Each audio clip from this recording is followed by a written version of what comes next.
Gate बंद की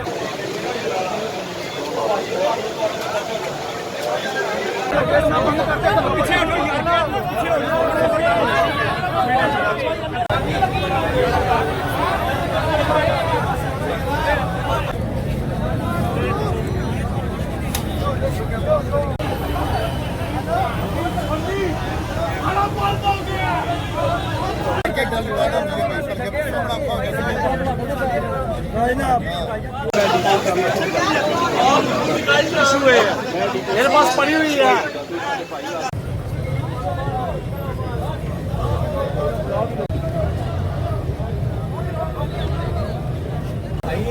हम भी आपके दुख में शामिल हैं।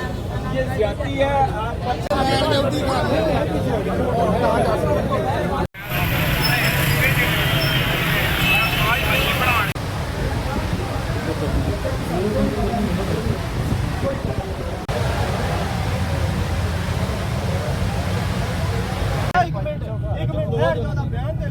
बयान लैन दो बयान लैन दो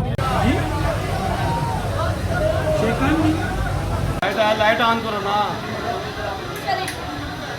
क्या नाम है आपका? जमशेद इकबाल।